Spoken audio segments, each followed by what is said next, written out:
Moon in Libra, this is learning how to find equilibrium, balance, and peace. And of course, learning how to actually expand on these things too.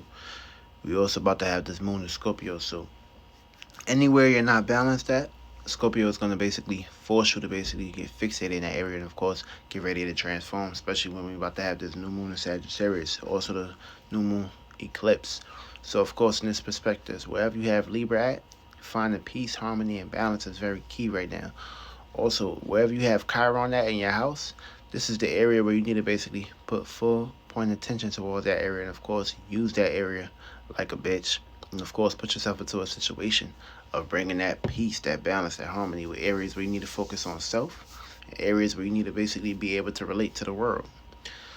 Also, in this perspective, too, if you in a position where you planted good seeds or bad seeds, it's not going to really matter. What's really going to matter is how you can basically bring the equilibrium. How can you bring the balance and things of that matter? Feel me? You don't have to put yourself into a situation of going to the extremes in these areas, but find the areas where you basically are bending over backwards way too much in certain areas, in certain positions. You won't be able to actually bend over backwardsly forever if you keep basically bending over backwardsly to individuals or people, places, and things, or circumstances, or situations, and basically not getting yourself out of that predicament.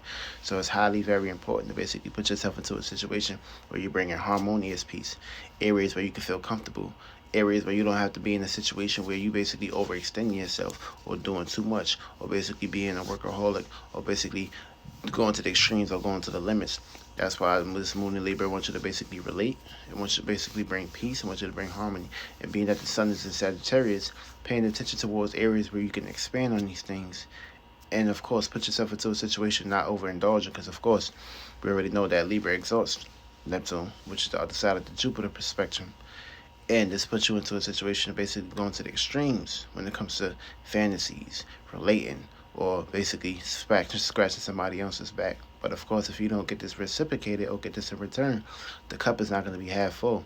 And of course, if the cup ain't half full, then there's going to be a situation, an issue, and a problem that you don't want to basically put yourself into. So you got to be aware of these areas and be aware of these situations and try not to basically overextend yourself in areas where you're not basically getting this back.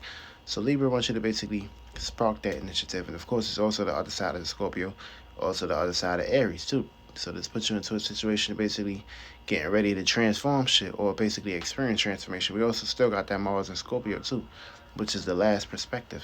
So areas where you need to basically be passionate towards your goals, and of course having deep alternative motives is the key. But of course, being fixated in that area and fixated how you feel about that thing is basically how you're gonna attract this into your position.